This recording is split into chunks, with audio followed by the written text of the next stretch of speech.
71वां सर्ग कबंध की आत्मकथा।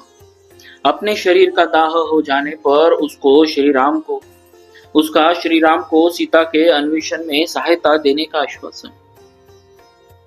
महाबाहु श्री राम, पूर्व काल में मेरा रूप महान बल पराक्रम से संपन्न, अचिंत्य तथा तीनों लोकों में विख्यात था।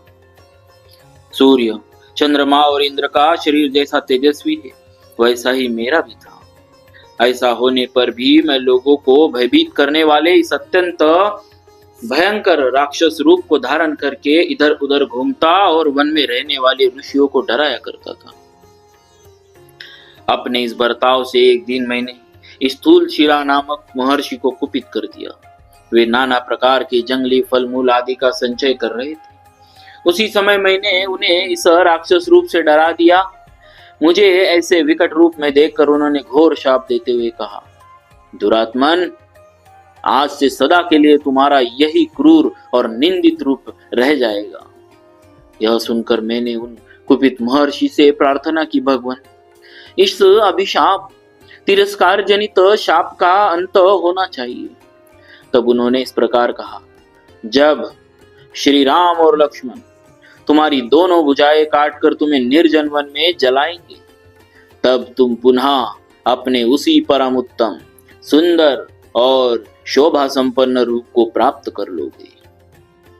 लक्ष्मण, इस प्रकार तुम मुझे एक दुराचारी दानव समझो।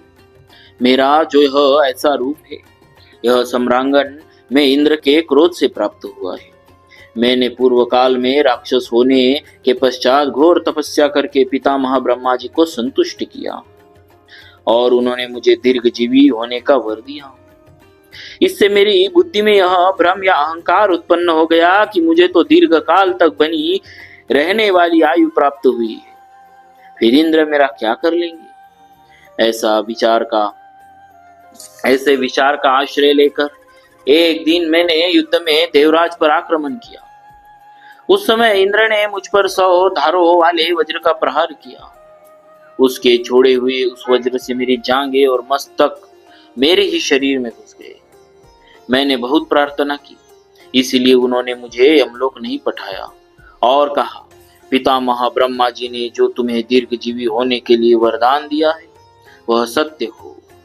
तब मैंने कहा, देवराज, आपने अपने वज्र की मार से मेरी जांघें, मस्तक और मुंह सभी तोड़ डाले। अब मैं कैसे आहार ग्रहण करूंगा और निराहार रहकर किस प्रकार सुदीर्घ काल तक जीवित रह सकूंगा। मेरे ऐसा कहने पर इंद्र ने मेरी भुजाएं 1-1 योजन लंबी कर दी एवं तत्काल ही मेरे पेट में तीखे दाढ़ों वाला एक मुंह बना दिया।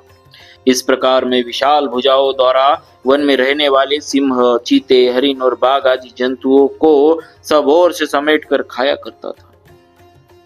इंद्र ने मुझे यह भी बतला दिया था कि जब लक्ष्मण सहित श्री राम तुम्हारी भुजाएं काट देंगे, उस समय तुम स्वर्ग में जाओगे।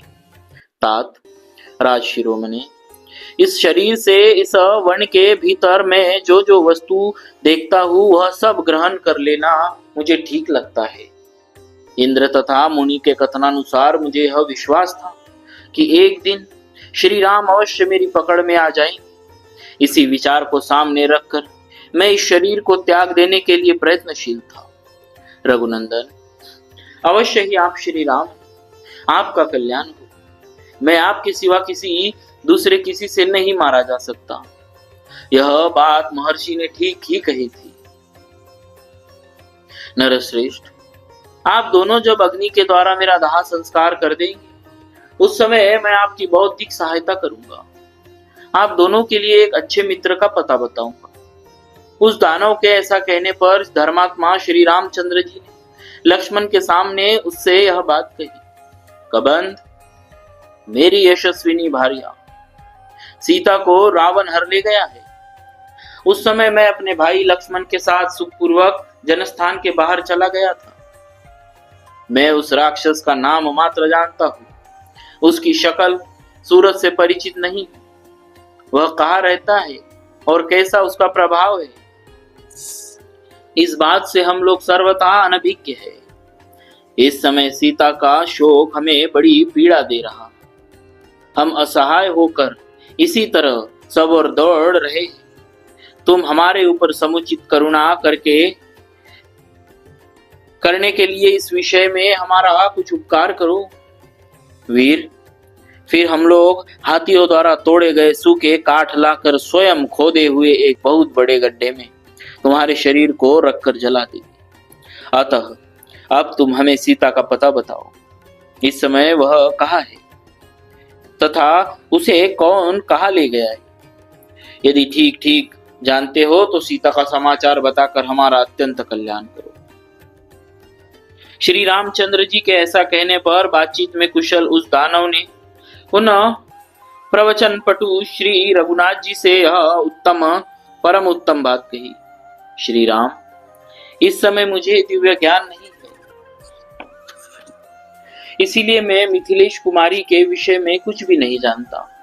जब मेरे इस शरीर का दाह हो जाएगा तब मैं अपने पूर्व स्वरूप को प्राप्त होकर किसी ऐसे व्यक्ति का पता बता सकूंगा जो सीता के विषय में आपको कुछ बताएगा तथा जो उस उत्कृष्ट राक्षस को भी जानता होगा। ऐसे पुरुष का आपको परिचय दूंगा। प्रभु, जब तक मेरे इस शरीर का दाह नहीं होगा तब तक मुझे यह जानने की शक्ति नहीं आ सकती कि वह महापराक्रमी राक्षस कौन है जिसने आपकी सीता का अपहरण किया है। रघुनंदन, शाप दोष के कारण मेरा महान विज्ञान नष्ट हो गया। अपनी ही करतूत से मुझे यह लोक निंदित रूप प्राप्त हुआ। किंतु श्री राम, जब तक सूर्यदेव अपने वाहनों के थक जाने पर अस्त नहीं हो जाते तभी तक मुझे गड्ढे में डालकर शास्त्रीय विधि के अनुसार मेरा दाह संस्कार कर दीजिए। महावीर रघुनंदन, आपके द्वारा विधि पूर्वक गड्ढे में मेरे शरीर का दाह हो जाने पर मैं ऐसे महापुरुष का परिचय दूंगा जो उस राक्षस को जानते होंगे। शीघ्र पराक्रम प्रकट करने वाले वीर रघुनाथ जी, न्यायोचित आचार वाले उन महापुरुष के साथ आपको मित्रता कर लेनी चाहिए। वे आपकी सहायता करेंगे। रघुनंदन, उनके लिए तीनों लोकों में कुछ भी अज्ञात नहीं, क्योंकि किसी कारणवश वे पहले समस्त लोकों में चक्कर लगा चुके हैं। इस प्रकार श्री वाल्मीकि निर्मित आर्ष रामायण आदि काव्य के अरण्य कांड में 71वां सर्ग पूरा हुआ।